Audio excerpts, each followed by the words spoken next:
isang pagpalang araw sa bawat isa. Ito ay si Zacchaeus. Siya ay isang napakayamang tao.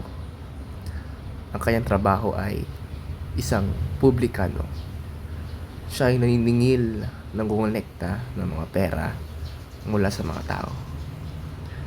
Siya ay naniningil ng mga buwis mula sa mga mamamayan na nakatira malapit sa kanya. Kung papansinin nyo ang mukha ng mga tao, anong mapapansin nyo? Maliban kay Zacchaeus. Inuulit ko, siya ay nangongolekta ng buwis, ng pera mula sa mga tao. Ngunit, hindi gusto ng mga tao kay Zacchaeus. Bakit? Ano bang masama sa kanyang ginagawa? Yun naman talaga ang kanyang trabaho.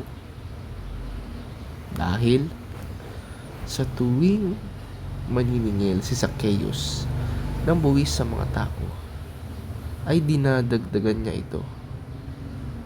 Halimbawa, ang dapat lang bayaran ng taong ito na pumunta kay Zacchaeus ay 1,000 lang, 1,000 pesos lamang. Ngunit ang sinisingil ni Zacchaeus ay 2,000 pesos. Bakit niya ginagawa yun? Upang sa ganun, meron siyang itatabi para sa kanyang sarili.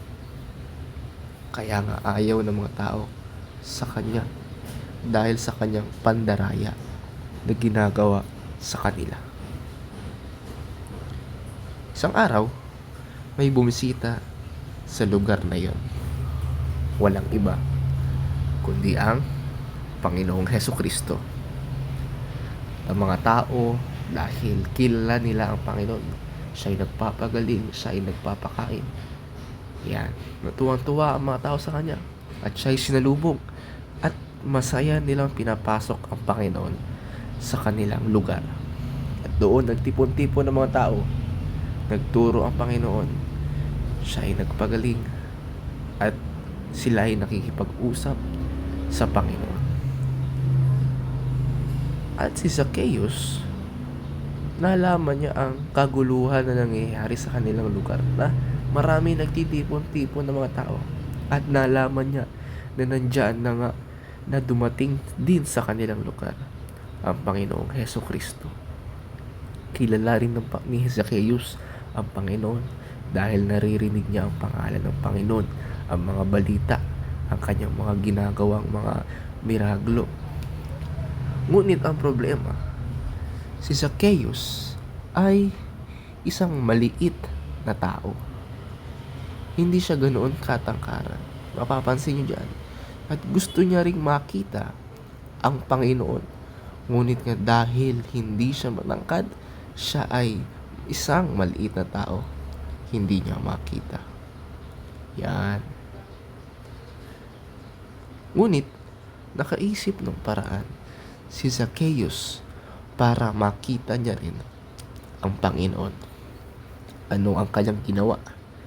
Meron siya nakitang puno ng sycamore, isang sycamore tree. At ang kanyang ginawa, ito ay kanyang inakyat at inabangan niya ang Panginoon na dadaan sa lugar na iyon. Ayan. At pagdaan ng Panginoon sa puno na iyan, sabi ng Panginoon, pinansin niya si Zacchaeus.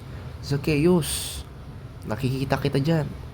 Halika, sabi ng Panginoon. Zacchaeus, bumaba ka. At kami ngayon ay pupunta sa iyong bahay. At dali-dali, si Zacchaeus ay bumaba. Ayan, at nakipag-usap sa Panginoong Hesukristo. At ang mga taong iyon ay sila ay nagtampo. Sila ay nag-usap-usap sa bawat isa at sila ay parang nagagalit. Dahil sabi nila na pupunta ang Panginoon sa bahay ni Zacchaeus na makasalanan dahil sa kanyang mga ginagawang pandaraya sa amin. Ngunit si Zacchaeus, maligaya niya pa rin pinapasok ang Panginoon sa kanilang tahanan. Ayan, makikita nyo na nakipag-usap si Zacchaeus sa Panginoon. At ang Panginoon ay may mga sinabi rin kay Zacchaeus.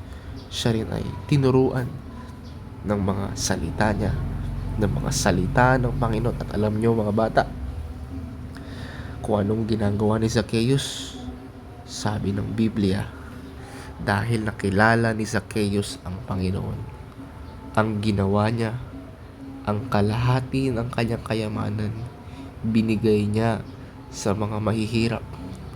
At sabi niya rin sa Panginoon na kung mayroon man akong siningil sa isang tao na dinaya ko siya, ay ibabalik ko ito ng 4 na beses. 4 times ko itong ibabalik.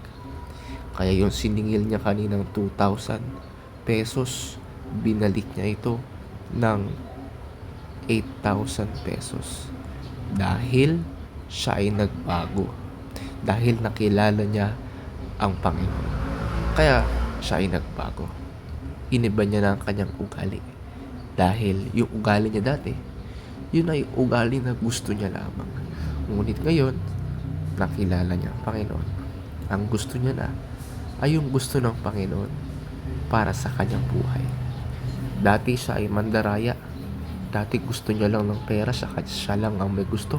Lagi lang siya tatanggap.